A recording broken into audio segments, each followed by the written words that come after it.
We acknowledge that the Jacob Burns Film Center in Pleasantville, New York, is located on traditional Munsee Lenape and Wappinger land. We are grateful to work on this land and encourage all who join us to reflect on the traditional keepers of the land they occupy.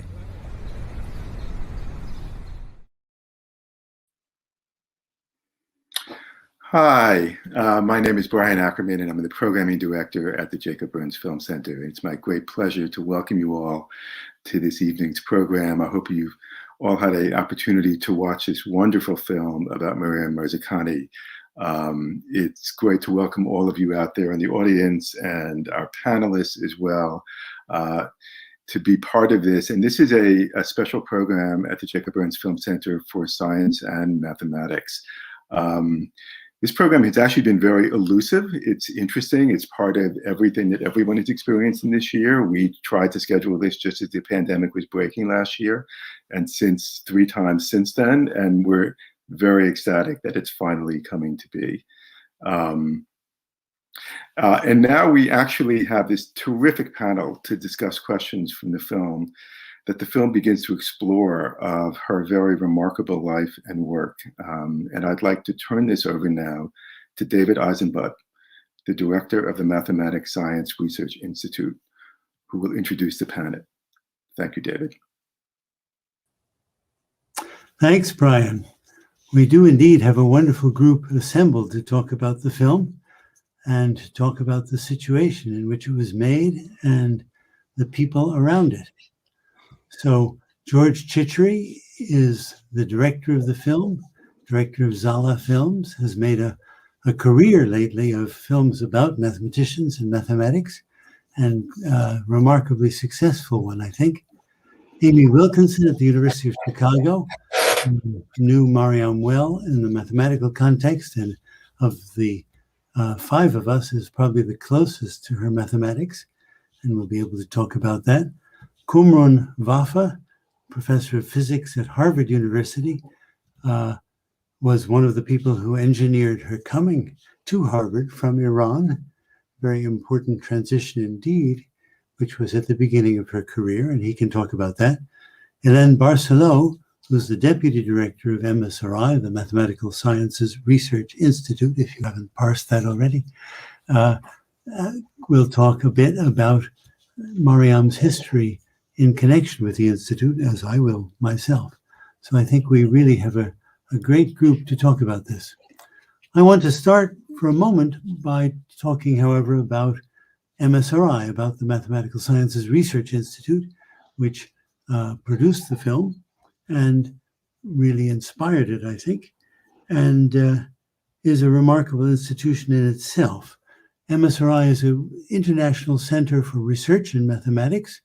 We bring people each semester from all over the world, about 50% from abroad and 50% from the United States, to talk about their favorite problems in mathematics. We choose a couple of subjects each semester to focus on and collect great people. We're also dedicated to cultivating youth in mathematics. We have many postdoctoral visitors. Maryam first came when she was postdoctoral age, although she was officially part of our programs later. And we do our best to mentor them and encourage them in their careers in mathematics. This is a very central role for MSRI. In addition to those things, we have programs in math education and many programs in the public understanding of mathematics, as well as programs to increase the number of women and other minority people, minorities now in the sense that they are currently underrepresented in the mathematical field, in mathematical research. And perhaps we'll talk about that as well. Among the programs for the general public that I wanted to mention is a YouTube channel called Numberphile, perhaps the most popular informal math channel on YouTube, fun to watch for middle schoolers and fun to watch for mathematicians as mature, let's say, as me. It's a really remarkable channel, and I recommend it to you. I wanted to mention that there is a comment field, and we'll monitor the comments as as the program goes on. At the end of the program, I'll turn to questions from the audience entirely, assuming that there is an audience and that there are questions, which I do. And meantime, feel free to put your questions in the chat, and we'll try to answer them as we can. I thought I'd start also by mentioning the Fields Medal. This is the highest recognition for mathematicians. I think that's more or less a universal opinion. There are prizes that have more media glitz and more money, like the Breakthrough Prize that you saw at the very end of the film.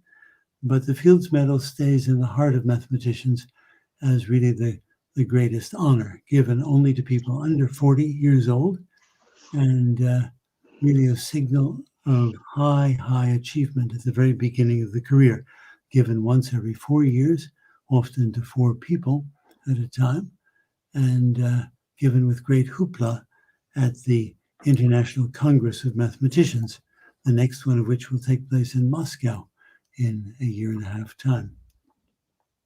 So Maryam's winning the Fields Medal was really quite a big deal in the world of mathematics. Well, with that, I thought we should turn to the film. And you saw Qumran Vafa in the film talking about the way that Maryam came to Harvard, the preliminary of that. But perhaps Qumran could introduce himself a little further and talk about what it was like to actually welcome her there. Yes, thank you, David. It's a great pleasure to be part of this panel. My name is Qumran Vafa, as David introduced kindly, and I have been faculty here in the physics department for, I guess, close to 30 years now, I guess. But so I should say that I'm originally from Iran as well, and I came to the US to study in 1977 to MIT and Princeton, and then I came to Harvard after that. So have been here since 1985. So I think it was around 1999 or either 1998 or 1999 when I had a visitor from Iran. So I tried to keep my connections with my colleagues in Iran, both physics and math, as my area of physics is theoretical physics, and it involves a lot of math, an area called string theory, which is very mathematical. And so I had contacts with my colleagues in Iran, both physicists and mathematicians, and trying to have, occasionally I would go to Iran to give lectures, and I would try to see whether I can increase the connection with Iran. So one of these times I had a visitor, a professor from Iran, Professor Shahshahani, who came to visit US and in particular Harvard. And I remember walking down on Harvard Square with him, and he was talking about his vision about the status of Iranian mathematics. And it was at that time, I think I had just given a plenary lecture at the ICM in Munich, maybe a year before the 98. And so he was telling me that he's looking forward to the time where Iranians will be giving more of such lectures, and in fact, maybe even getting Fields Medal. And so that was his vision. And he was saying, in fact, we have some very good students coming up. And he mentioned at that time that there were in particular a couple of students who are women and who are very good. And he mentioned, which I now presume must have been Maryam Mirzakhani and Roya Beheshti. And so that was a discussion, and he was kind of sure that they're really good and they're going to make it big. So I was kind of listening, was interested to hear more about them. And so we just walked and so on, and I went back to my office, and that was I think it was the summer or spring, something like that. And in the fall, I got a call from Joe Harris, who was the chair of the math department admissions committee.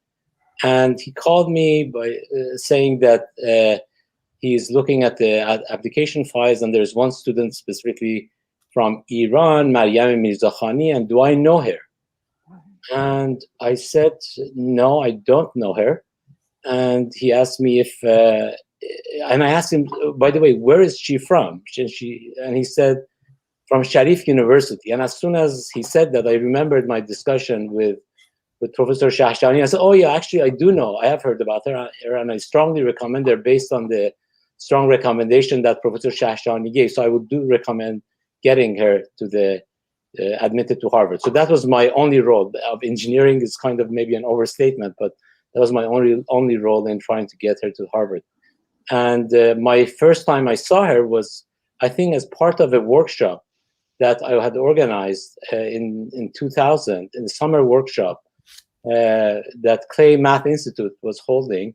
And this was a workshop joint between physics and mathematics on an area called mirror symmetry, which is a mathematical area of string theory. And she was coming to these workshops, and we were giving lectures, both physicists and mathematicians. And she introduced herself as a student, and I said, "Oh yeah, I know you're coming," and so on. I got to know her, and that's where I first actually met her. Thanks. Now, of course, in the film, it's clear that the great collaboration that she had was with Eskin, who was a colleague, actually, of Amy Wilkinson's. And so Amy, I think, met Maryam in the context of that collaboration. So were you just hanging around the department and found her there? How did you come to actually meet her? Well, of course, I can't. The nature of memory is that things kind of blend together. I think when I first met her, I was still at the Northwestern University. I work in dynamical systems, which broadly is the same area that Maryam worked in. And her thesis advisor was a good friend of my husband and myself. We're both mathematicians. So we had heard about her while she was McMullen's graduate student.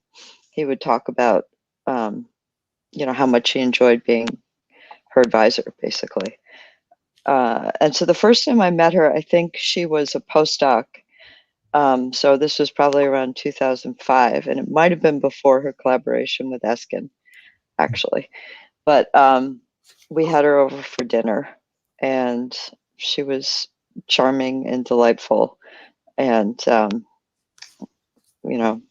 that was my first encounter. And I think the second encounter might have been a little bit later when she came back to Chicago to collaborate with Eskin. And I spent a day with the two of them trying to contribute to their conversation, or at least, somehow take part in that conversation. But it was pretty great to watch. But yeah, I've just known her over the years. Someone who's kind of sort of in the same field. So we would meet at conferences, visit her at Stanford once, but yeah, that's encountered her, throughout the years. I'd like to come back and talk more about the mathematics later, but I wanted to pick up the other thread. Maryam then moved to Stanford from Princeton, as is explained in the film, and Stanford is not very far from Berkeley. So she was, in fact, around Berkeley in the Mathematical Sciences Research Institute, which is located on the Berkeley campus, though not part of Berkeley, quite a bit in the early days.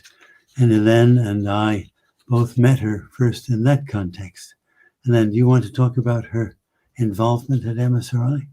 Yes, certainly. Thank you, David. So actually, I looked back at our records, and Maryam first came to MSRI in 2005. She was only 28 years old then.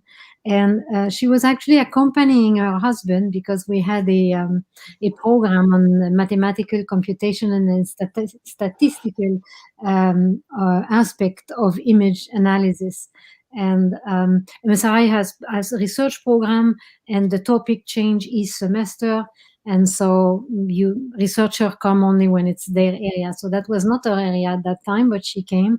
And then she came back in 2007. So she was barely 30 then, and she was actually an organizer of a program. And that's quite rare to be such a young person at the same time as you're an organizer, because organizer of a research program, they set the fields in a way for the next 10 years to come. And so she was one of those, and she spent a semester at MSRI. And then she came again as a research professor in 2015 for another program where they spent again another semester, the whole family. By then she had a little daughter, and they spent time in Berkeley. And we got to know her even more closely. Like in 2012, she joined our scientific advisory committee. And that committee is the committee that decides on all of the scientific direction of MSRI, on the program that we should have, which subject of mathematics should we study. And she joined that scientific. And these terms are 4-year terms. So she was on the board for 2012 to 16. And the scientific advisory committee member, they work hard. We make them work. And during that time, Maryam became quite sick and had very harsh treatment at time to go through. And sometimes it was corresponding during our meeting, the SAC meeting. And she was determined to continue to contribute. And so, for example, she would, in some of those cases, attend via video conference. She would leave for a few hours. She would go get her treatment, and she would come back later and finish and contribute. She was really an inspiration for everybody. And her mathematics were also so deep. Each time she would make an intervention in this committee, they would become all quiet, stop talking. Or usually, it's very lively. People talk at the same time on top of each other. And when Maryam was speaking, everybody would be quiet, listen, and after that, continue the discussion on what she said. So it was a real pleasure. She was really dedicated and wanted to stay further with us. But I think that's Tori, you might want to say it, David, regarding the board. Yeah, after she rotated off the SAC, I asked her whether she would be willing to become a trustee of MSRI, because she was by that time very well known and would have been a wonderful presence on the board. And she said she would agree to come if she lived long enough, which was unfortunately not the case. So that was hard. We have a certain amount of social interaction with the scientific committee, so Ellen and I got to know her in a more personal way as well, and her husband in the end also. So we really admired her a great deal. After all this, it seemed rather natural to try to make a film about her life and work, which we and some of our trustees too felt would be very inspirational. In fact, some of the people on this call helped us make that film and move forward with that. And so I went to George and said, let's do this. And he was, I think, enthusiastic. I'll let him speak for himself in a moment. But boy, it was a tough lift, a heavy lift to make the mathematical part of that film, I think. George, you want to talk about this experience? You're muted, however. You're muted. You're muted. Thank you, David. Of course, the mathematical part of the film was always a challenge. And we began by filming, I think, over 15 talks at a conference at Stanford, held in Maryam's memory. And I sat there watching those talks, and I could not understand a word. And I was really, really concerned whether or not we could ever bring anything out of the mathematics. But with the help of several of the mathematicians I met there and several other people, we zeroed in on some key areas of Maryam's work. And I have to say that with the contributions from Jaya Devatreya, who's also in the film, and the mathematical writer Erica Klarreich, who ended up narrating and co-writing the mathematical explanations in the film, I think we were able to present some notion of what Maryam was working, that almost anyone can. Was was very, very difficult, as will tell you. I don't know if there are 100 people in the world who would be expert in the field that Maryam worked in. And so hopefully we conveyed some of those ideas in ways that people can understand. And of course, part of that is the animation by Andrea Hale. That is indeed a great help. As anyone knows who's been involved with film, budget is always a problem. And when George said, of course I have to go to Iran to do this, I thought, oh my Lord, that adds a big chunk of money and filming and difficulty indeed in just arranging visas and all those things. But George was insistent, and I think in the end, that's one of the most effective parts of the film, and one of the best parts is really showing the scene in Iran directly. It's very surprising to a Westerner, I think. How did you see that, George? How did you know that this was going to be an important aspect? Well, Maryam spent the first 19 years of her life in Iran. The bulk of her education was there. And she was part of a group of very, very talented Iranian students who have been coming to the United States and to other countries for years. And I thought it was important to find out what was these students get to the level that made them so successful in the world's best universities and in research mathematics. And I think we had a very rewarding revelation about that by getting access to Sharif University through Professor Shashahani, who Professor Wafa has mentioned, who was really working in a unique program cultivating young mathematicians, and I think is doing so today. That came to him through an unusual high school system where the students were already being pushed ahead into more serious mathematics that they could develop at their own levels, and with some help from the International Mathematical Olympiad, they were able to gain international recognition, which allowed this culture in the high schools to flourish and produce someone like Maryam Mirzakhani, who came to the United States and thrived. But I thought it was important to show those environments and to get some sense of the fact that they exist. And I think to many Western audiences, it is surprising and an unusual experience to see these high schools and Sharif University and the programs there and the enthusiasm and serious way that scientific education progresses in a country that most of us know very little about. Kurman, of course, you do know all about it, or much more than the rest of us. I wonder, first of all, is George's picture of the education there accurate? And perhaps you can elaborate on what you know about it. Yes, it is accurate. I think that the education level in Iran has been improving.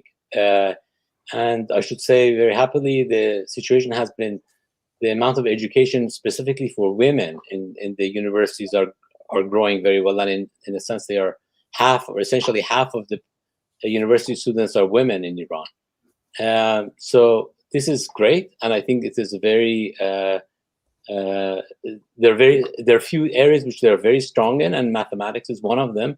The areas where they don't need, major machinery or things like that is easier to get. They just have to find the appropriate books or journals and so on, and it's easier to get to the highest levels. And I would say that Maryam had already received a very good education in Iran through very good professors there, a good environment too, and in particular these Olympiad trainings that she had and participated in, I would say impacted her. And talking with my math colleagues here at Harvard and also seeing her also when she came, they say correctly that she already was a mathematician before she came to the US. So in a sense, she had already done her major forming of becoming a mathematician already in Iran.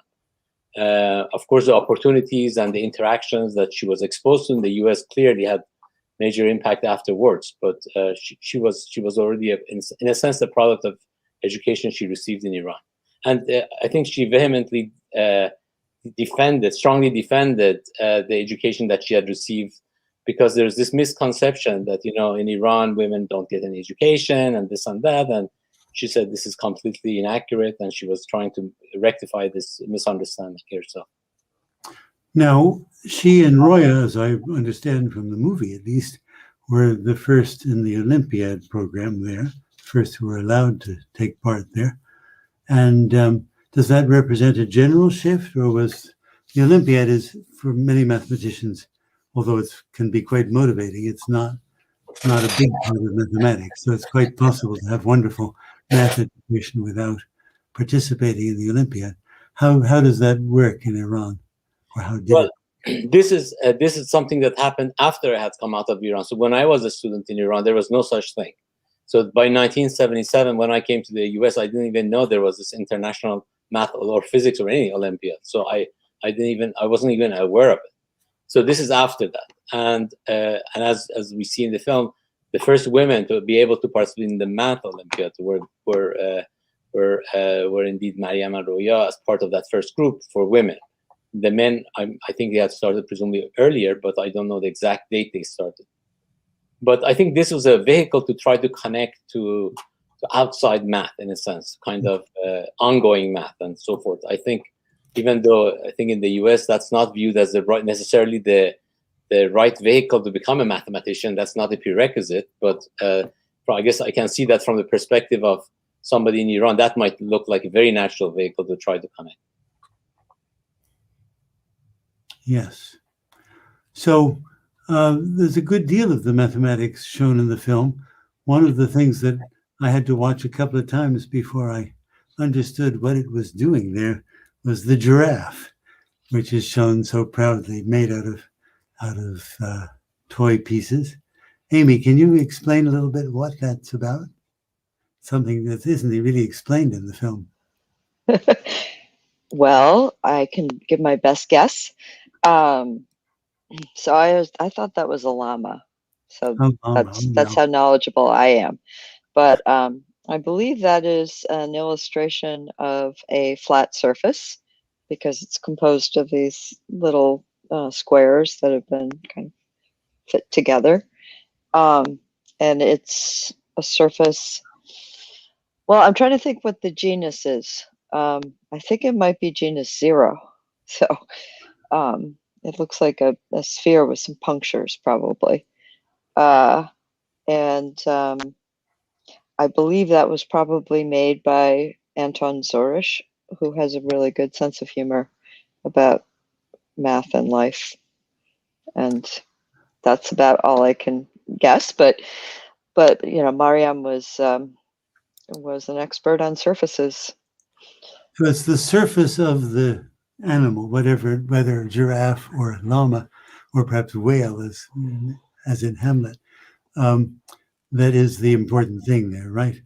It's an example of a complicated-looking shape, which is never the surface that is in the family of things that Maryam considered. Would have considered, yeah. And the kind of important thing is that it's made of flat pieces that are all glued together.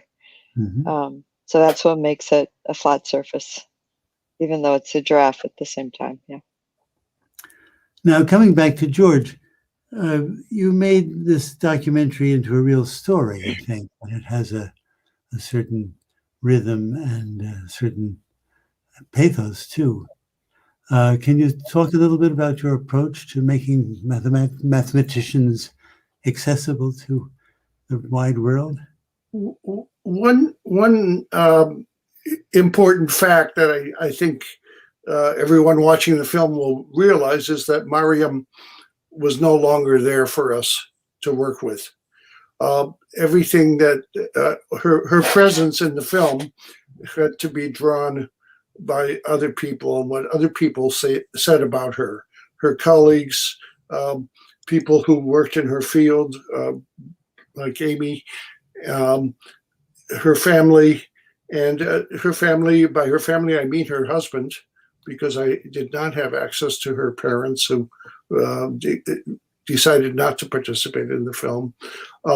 But I wanted to tell the story through the people. There was very little footage shot when Maryam got the Fields Medal. The Simons Foundation created a short film, sending someone to Stanford for a day or so, and we used probably every second of that in this film, and also some interviews that she gave in Seoul when she was getting the award.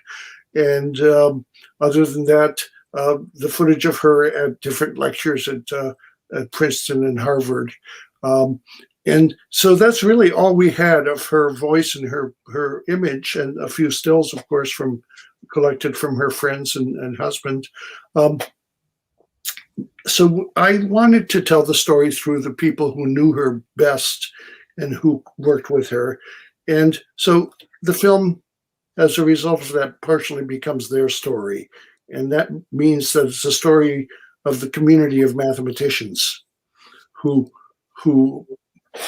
the center of which was occupied by Maryam in this case. But my approach is that the people tell the story best on their own, rather than dominated by a narrator or driven to reading from a script. And my hope is that you see more of what they do, you see more of the story if you let them tell you their version of it, and let them breathe as human beings in the film. And I hope that comes through. It certainly does for me. Maybe I would like to remind the audience that you can ask questions, and you're welcome to type them into the comment section. We'll do our best to respond to them. So please say what you thought of the film or what you would like to hear more about. You know, there are so many aspects of the person and the film and the surrounding characters. I think it would be easy for us to try to tell you more about any aspect that interests you. But before I do that, I wanted to go around the room, so to speak, and ask people how they saw the message of the film. What is the film about in the end? Maybe I'll start with Hélène, who hasn't said much for a while. What's the film about, Hélène? I didn't warn her in advance, I have to say. Okay. Well, I think for me, a very important message, and I think the movie is carrying that, is that, yes, Maryam was an extraordinary mathematician. She is really has a legacy that will be very impactful on the film. But I think she was also an extraordinary human being. And I think that is also coming across, because despite the fact that people are talking a lot about her mathematics, they are also conveying the person, the exceptional person she was. So I think that's what I took from the movie, and I thought this was well done. Kumran, what did you see in the film? Well, it's a beautifully made film, in my opinion. Both the part that was set in Iran and interviews and so on that George did over there, as well as the material that he collected from outside Iran.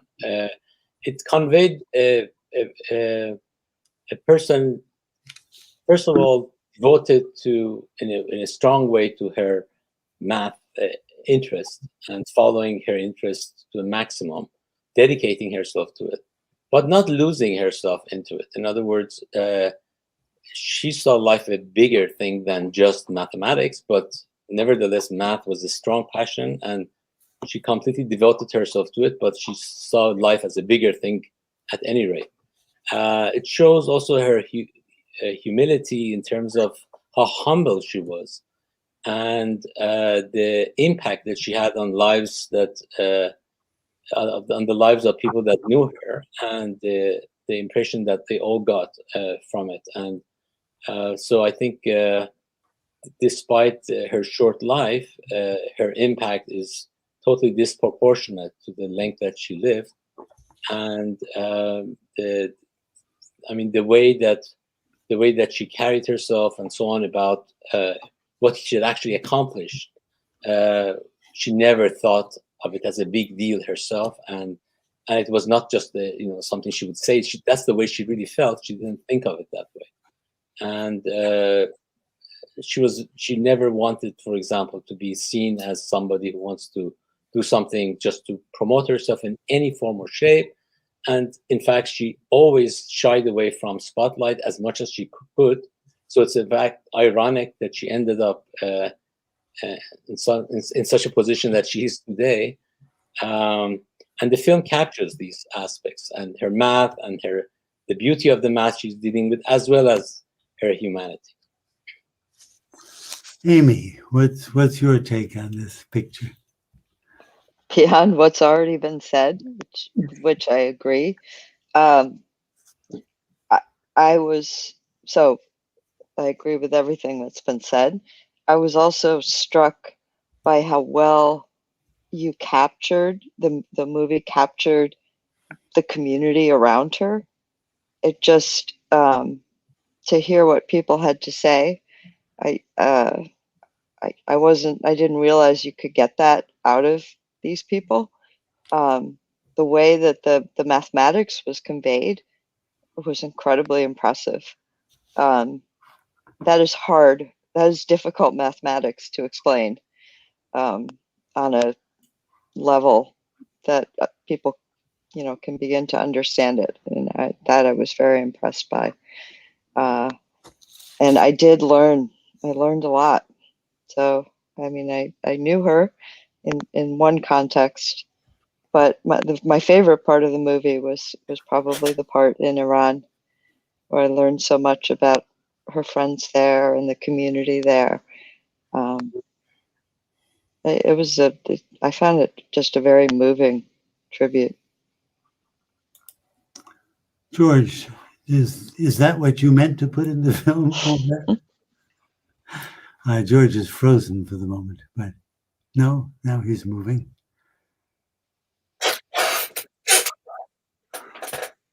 Yes. Okay. About what is the message? We lost George. Entirely. Yep. You have some question in the meantime? We have a bunch of questions, and I wanted to turn to them too. The first one asked was, what's Maryam's husband doing now? Jan von Drack is a computer scientist at Stanford, and I believe he's busy doing computer science there. I've had some contact with him since we started making the film, but not in the most recent time.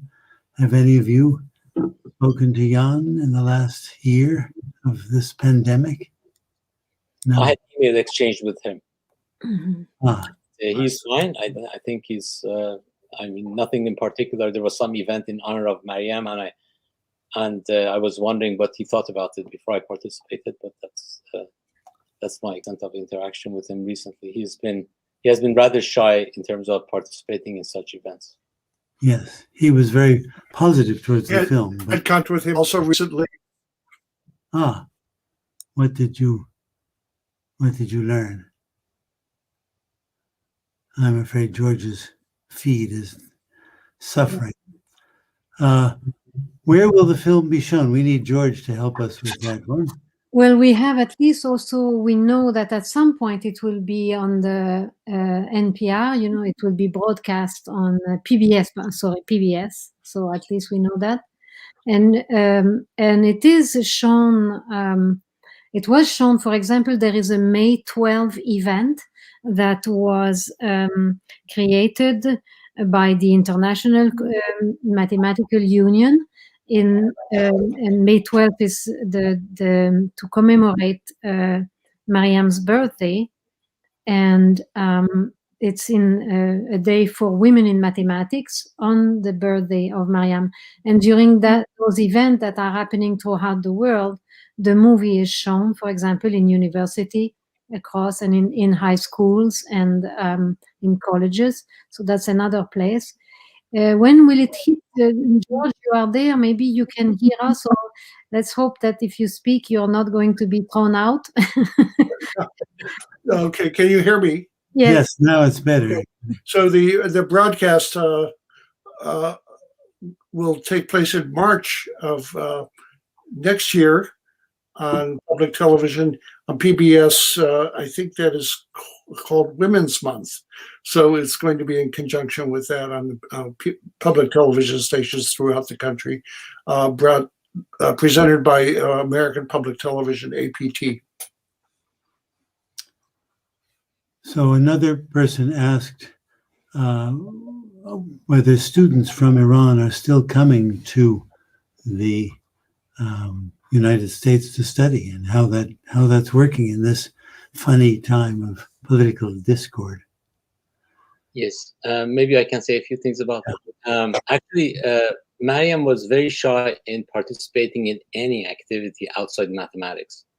And for example, there was this event of Harvard College Iranian students. They have this club, and they had this annual gala, and they wanted to honor her. And this was in, I think, just a year before she passed away, and she refused to come. And she said, I do not like to participate in such events. So she was really trying to keep out of public discussions of this kind of spotlight. So she never did participate in any of it. And the reason I'm bringing this up in the context of this question was that the only time I saw her do something outside mathematics was when Trump administered this visa ban for Muslims. And then there were statements by academics all over the US and the world where they responded, and they showed their view about how much they disagreed with this visa ban. And she, to my surprise, had signed her name onto this. And this was kind of thing that she would never do. And this was it was clear that she went out of her comfort zone in doing this. And so I was happy to see that she did it. And in fact, I knew how she felt about it, but the fact that she felt so strongly that she actually came and supported the statement made me very happy, actually. And so that's the nature of it. So it has been much more difficult during the previous administration, though even during that period, some students came to the US, and so that has been still going on. It has been a bit more difficult, and things about the situation between the US and Iran does not help in terms of the financial support the students receive from Iran. So it's going to be very difficult for them to sustain themselves here. And so that's a very unfortunate situation, and I hope the relations between Iran and the US in particular improves, at least to the extent of being able to not have a problem for having such interactions. Maybe I can add also one thing. When I was in Iran and I visited, a lot of the women Iranian and girls were telling me that, for example, and we noticed it also at MSRI, David, it is easier, it was at least now for the last 2-3 years, I'm not sure, it was easier for women Iranian to get a visa to come to the US, more easily for them than for the men. I don't know if this changed in the last 2-3 years. Interesting. Yes. Yeah. Yes, there are a number of women from Iran have come to MSRI over the last years. So we see. Yeah, and both David and I had some of these Iranian as postdoc. So yes. Roya Beheshti actually was a postdoc with me, who figures so largely in Maryam's life. And we wrote a couple of papers together, which was a very pleasant experience. I hope for her too, but certainly for me. A number of people have asked and would like to know more about the family, why they were reluctant to participate in the film, and what we know about the early childhood influences from her family. So perhaps George and Qumran know the most about that. I don't know. George, can you comment? Yeah, a little bit. I learned that one of her uncles, one of her brothers was an engineer and encouraged her. Her early interests were really in literature. So I think it's something that happened at school that really pulled her towards mathematics. I saw the question about why her parents were not interested in participating in the film. There was really no explanation given, but it might have had to do with their feelings about publicizing her and trying to respect her privacy, or just not wanting to walk into an area that might be politicized one way or another. And hopefully we didn't politicize it in the film, but going into it, they would have had no idea that it would turn out this way. I hope they've seen the film, and I hope that they have enjoyed it. Yes, maybe I can add just a few words. Maryam was intensely private when it came to her life, and she didn't want to talk about herself in any form. And of course, talking about her math work was very different, but herself, no way. And I had a discussion with her, knowing that her health unfortunately was deteriorating. A year before she passed away, I suggested to her when I met her in Stanford that she should write her memoir and explain it to the Iranians, especially Iranian women and students, that for whom she would be definitely an inspiration. And sharing that experience about what she went through, what she had to put up with, and how that she came to be what she is, so that would be very inspirational for them. So I strongly suggested, and she said, no, I'm not going to do this. And so no matter how hard I tried to persuade her to do that, she was not interested in doing this.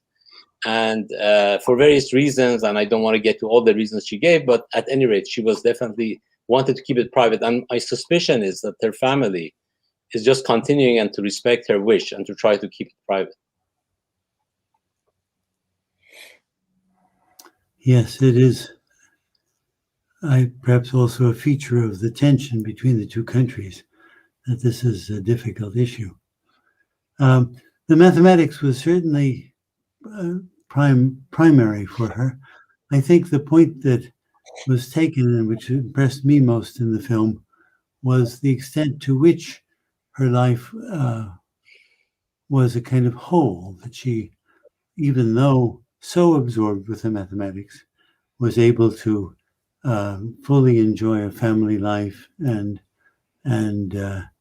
not suffer the kind of thing that I think many women are afraid of in going into mathematics. This is, of course, a projection on my part, that it's an isolating thing. It's only a male thing. It's something that keeps you from having a full life.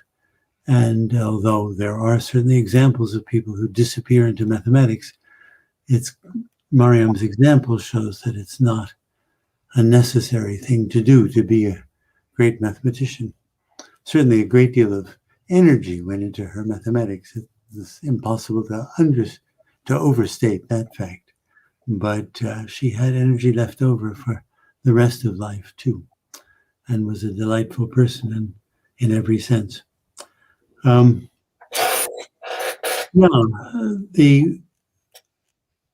one of the comments compliments the film on the coverage of how she handled the adversity and the roadblocks to her research and kept at it. And that certainly is also a theme in the film, which is emphasized very much by Eskin, how her energy somehow wasn't stopped by the fact that they couldn't do it for a long time, that they had such difficulties mathematically, despite the brilliance of the pair of them. And mathematics is like that. Mathematicians spend a lot of time being frustrated, not being able to get to the goal, and that makes the goal somehow all the more exciting when they do get there.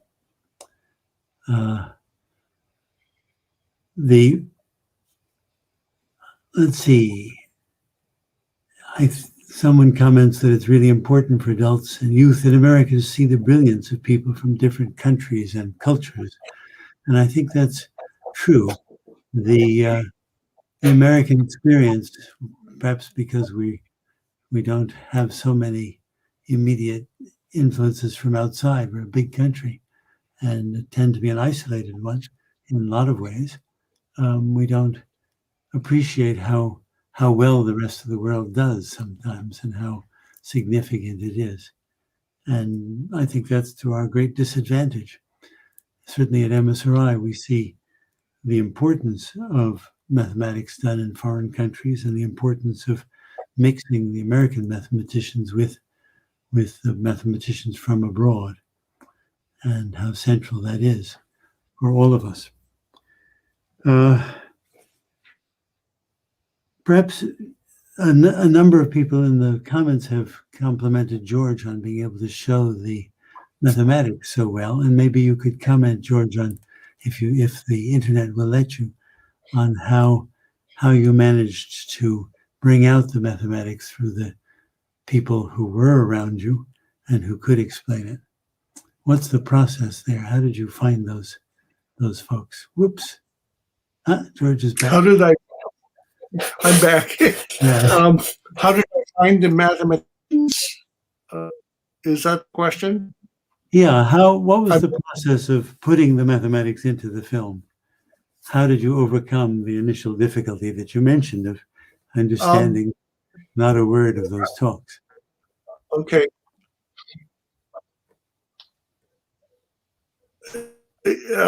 I interviewed dozens of mathematicians for this film, mostly based on those first lectures that we filmed at Stanford, the people who worked in the areas that Maryam worked in. And whether I understood it or not, I asked them to explain in great detail what their work was, what they thought her work was, what they thought was important about her work. And we had hours and hours and hours of that material, and then closed in on small pieces of that, and then did it again with the people who wrote the script.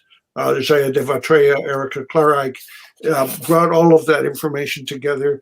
And my approach to presenting it in the film is to try to present the same idea in different layman and mathematical languages next to each other, and to pull that together.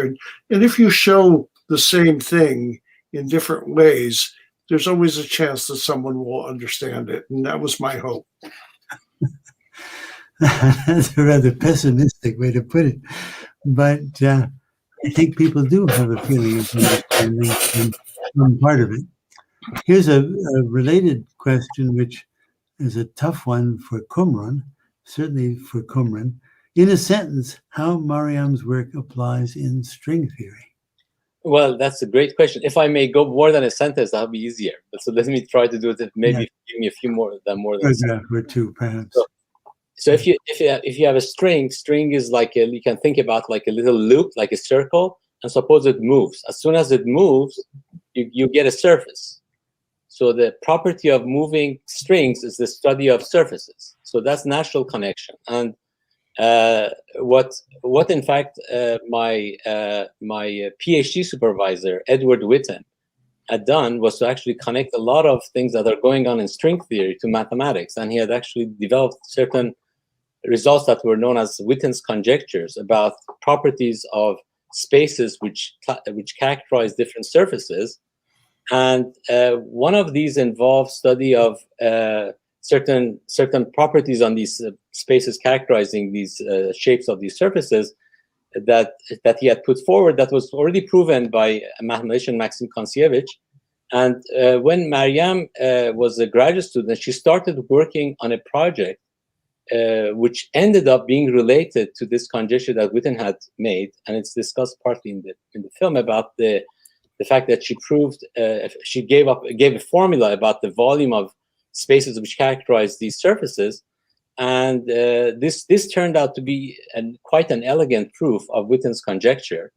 And when I heard about this from my math colleagues already when she was a grad student at Harvard, they were saying we are so happy that we got the student as a grad student here, because she has already done an amazing work proving this conjecture using very beautiful mathematics. So this is a connection to string theory. In fact, I remember asking her to explain her proof in my office. In fact, the same office you see here.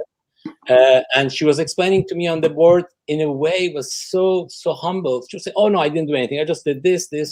it was like, it's a simple thing. I didn't do a big deal, and it was kind of like, okay, she was making her own work look very small, even though it was kind of quite an amazing work, and it was just an example of how humble she was, almost to a fault.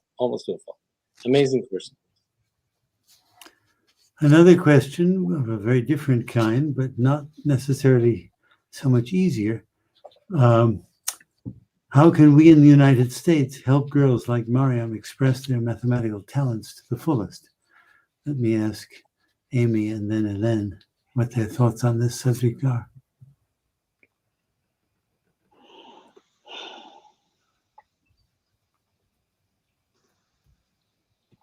It's a difficult question. I mean, I think we should look to Maryam's story for inspiration and for ideas. I think, what's holding back young women from doing mathematics more fully is probably I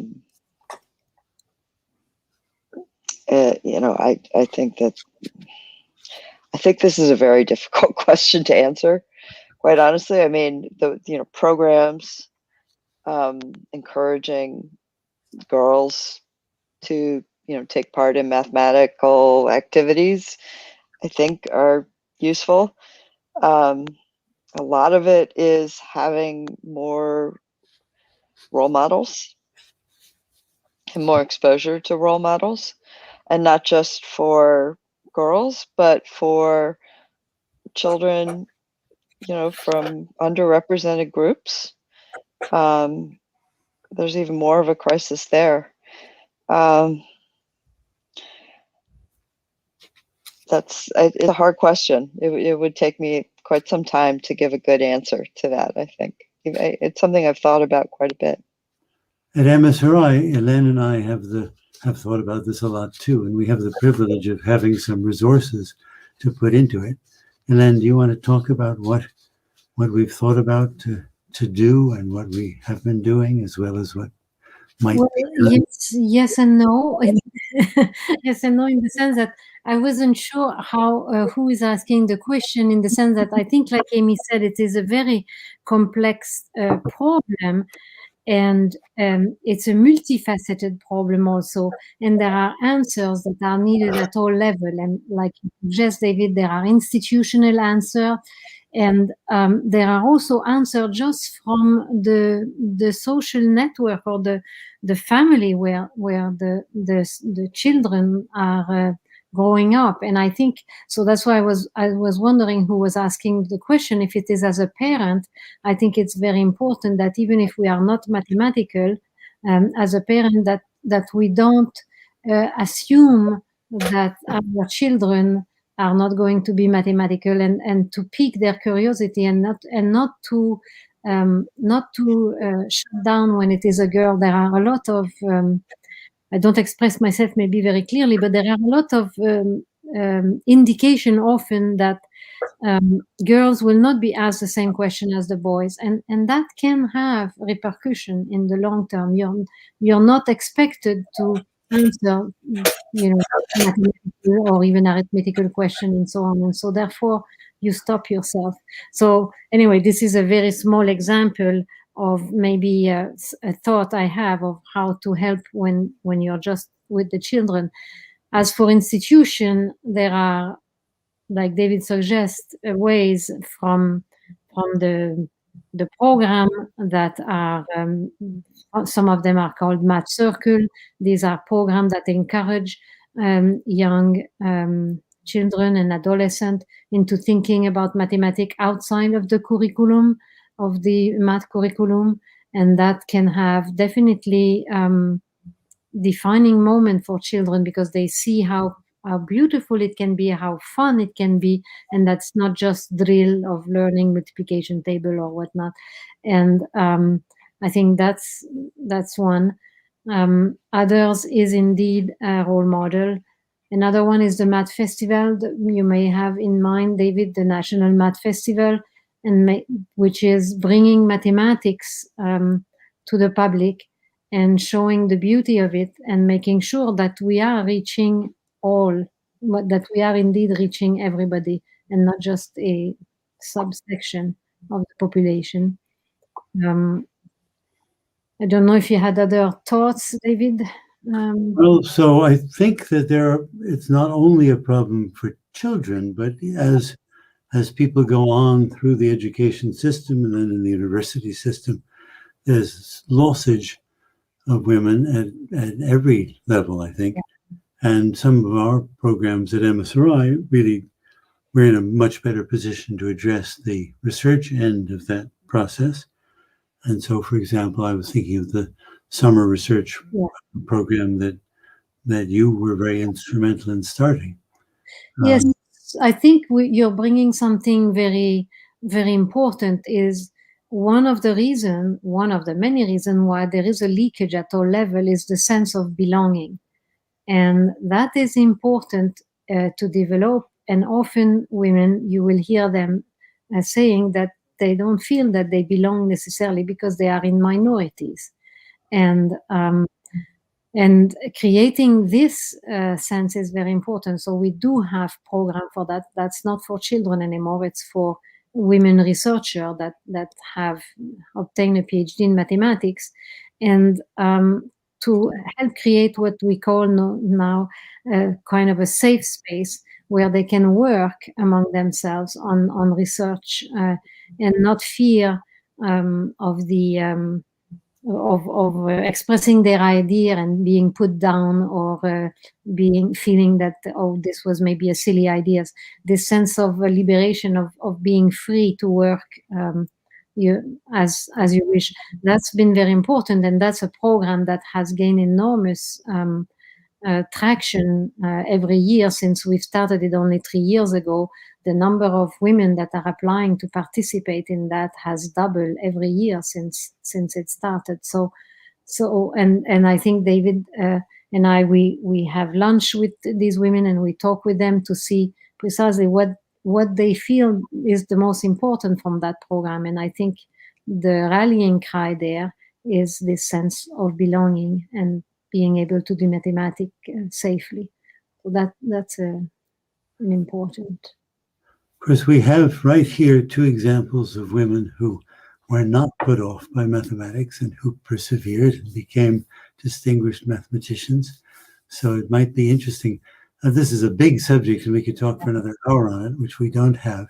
But maybe we can't leave it without a sentence or 2 from each of you about how it happened that you did stay in the field, despite the fact that many women don't. Amy, do you want to spend 60 seconds reminiscing? Well, I guess the brief story is that I started out very good at mathematics, and I got a lot of encouragement from teachers, from my family, and that kept me going for quite a while. I had a rough spot in college where I feel like I was not particularly encouraged, and I became overwhelmed by lots of people around me who seemed a whole lot smarter than I did. And I almost dropped out of math. I took a year off after college. And that period when I was away from mathematics, working in a job, was really helpful because it taught me that the person I was doing math for was myself and not for the approval of others. And when I did go back to graduate school, I had a very different attitude because I'd been away from it. I'd missed it. It was something I was doing for myself, and I was going, and I had an escape route. If I wanted to, if it didn't work out, I was going to leave it. And just having this kind of feeling that I was not trapped gave me all the freedom I needed. But I had a lot of mentors, a lot of people helping out along the way, from fellow graduate students to faculty members to other, people outside of my department at Berkeley, which is where I was a grad student. So, you know, I have to say that probably the key to my success was the support of others. And at the same time, you know, kind of this internal feeling, you know, when I finally got to the point where I realized I was doing it for myself and not for others, sort of paradoxically, is where I started to take off. And I really think I became a mathematician. We see it in the film too, how important to Maryam and her development the encouragement was. How about you, then? Yeah, there are very, I resonate with several of the things that Amy was saying. When I was young, I was not particularly encouraged, but it was not because people thought that girls should not do math. There was at least not this blockage that I see now, much more. You know, men, girls or boys were equally intelligent. There was no limitation there. So at least in the beginning, I did not need special encouragement. If you liked it, whether you were a girl or a boy, this did not make a sense. It's true that the system where I was raised was only girls. Only girls were in the school. So maybe that was also easier. But after that, strangely enough, then for me, what was keeping me was really the intellectual pleasure. It's purely egotistical, purely self. I just loved it. If I had a rough time in anything, I could just put myself into a book of math or doing some mathematics, and I could forget everything. So it was really a difficult time, a great saving buoy or whatnot. And then me too, I took a break, actually.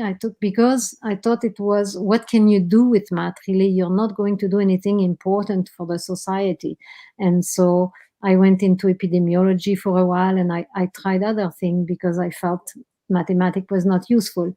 But I was missing, like Amy, I was missing math, and I was missing the pleasure of doing the maths that I like. And that brought me back, and that kept me, the passion, the intellectual pleasure kept me at it.